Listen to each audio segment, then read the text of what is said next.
When my wife and I moved into that apartment, we thought it would be a fresh start. The rent was low, the building had a vintage charm, and the neighborhood was quiet. It seemed perfect. But there was a problem. From the very first day, something about the guest room felt wrong. It was small, tucked away at the end of the hall with barely any natural light.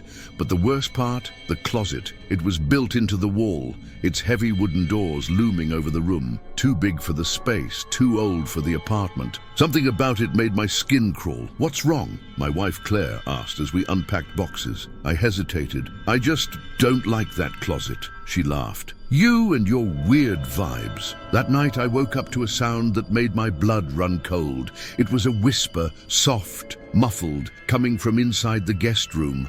I held my breath, straining to listen. The voice was low, almost like someone talking to themselves. The closet, it was coming from inside the closet. I wanted to get up to check, but something in my gut screamed, "Don't." The whispering went on for minutes. Then suddenly, it stopped, and the silence that followed was so much worse. I didn't sleep for the rest of the night. Every creak of the apartment made my heart race. My eyes stayed locked on the hallway, half expecting to see the guest room. The door slowly swing open, but nothing happened. The next morning, over coffee, I debated telling Claire. But what would I even say? "Hey, I think there's someone whispering inside our closet." She'd laugh. Tell me it was a dream, so I kept it to myself. But the feeling never left me, that sense of being watched, that awful gut-deep certainty that something in this apartment wasn't right. Days passed, then a week. I started to convince myself that maybe it was just my imagination, until the whispering came back. This time Claire heard it too. It was almost 3 a.m. when she shook me awake,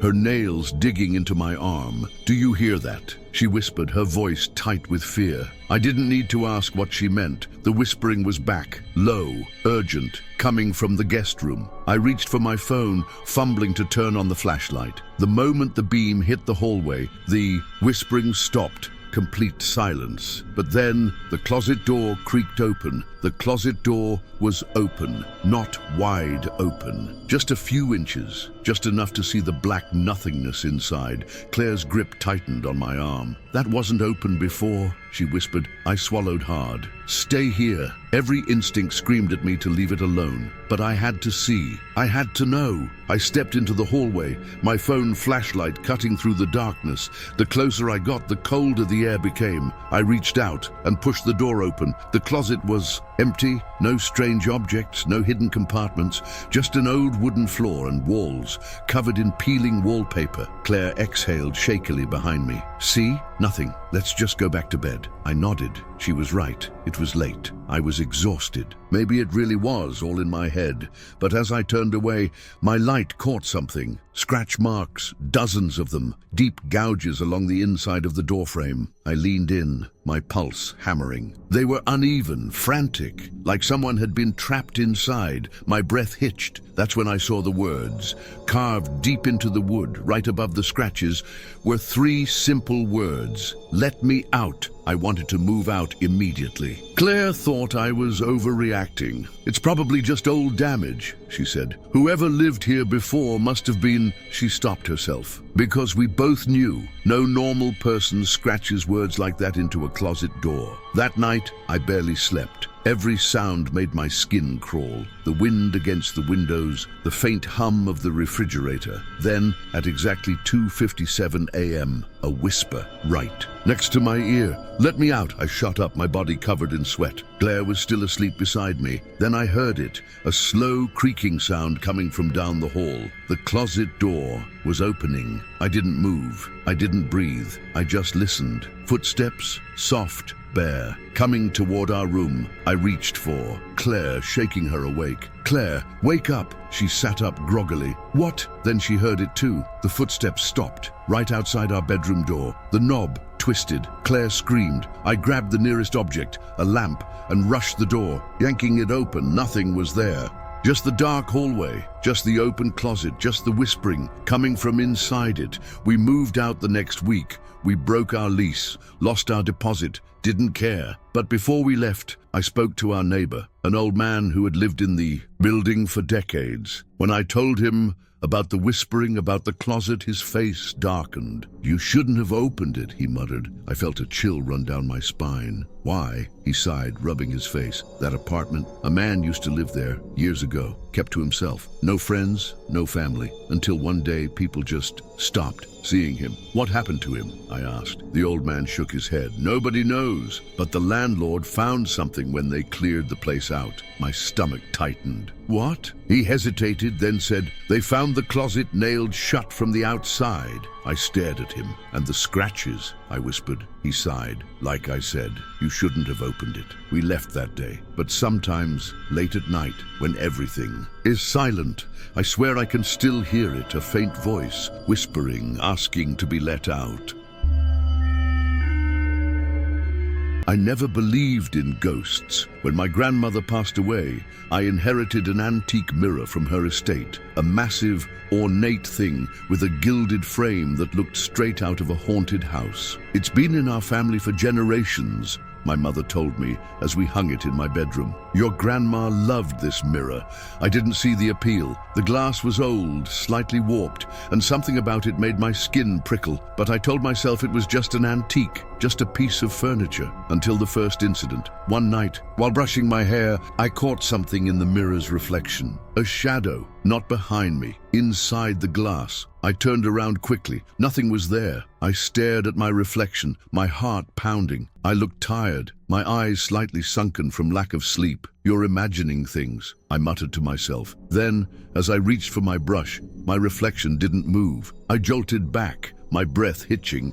It lasted less than a second, but I saw it. My hand had moved, my reflections hadn't. I stood there, frozen, waiting for something else to happen. But everything was normal again. The next day, I convinced myself it was just a trick of the light. Maybe I was overtired. Maybe my mind was playing tricks on me. But over the next few nights, I started to notice things. The mirror always felt cold, no matter how warm my room was. Whenever I walked past it, I had the overwhelming feeling that I was being watched. And then the whispering started, faint, indistinct, a soft guttural murmur that only happened when the room was silent. I pressed my ear to the glass once, trying to listen. The whispering stopped immediately, like it knew I was listening. One night, I woke up without knowing why. The air was thick, heavy, my room was silent, but something felt wrong. I turned my head toward the mirror, and that's when I saw her. A girl in the reflection. She wasn't me. She stood in the corner of the mirror, half hidden in the shadows, her head tilted at an unnatural angle. My chest tightened, my voice caught in my throat. Then she moved slowly toward me. I couldn't breathe. The girl in the mirror took another step forward, but my bedroom was empty. She wasn't in the room, only in the reflection. Her dark hair hung in front of her face, her limbs slightly wrong, like she was struggling to mimic human movement. I wanted to run, I wanted to look away, but I was too afraid to blink. Then she stopped right at the edge of the mirror, and slowly, so slowly, she lifted her face, her mouth stretched into a wide, impossible grin, and then she knocked. 3 soft taps from the inside. I scrambled backward, nearly falling off my bed. The mirror shook slightly, as if something inside it had pressed against the glass. My mind was screaming at me to run, to shatter the mirror, to do something. But then she mimicked me, every movement, every breath. She tilted her head the way I did. She lifted her trembling hand, just like me, but her eyes, they weren't mine. They were hungry.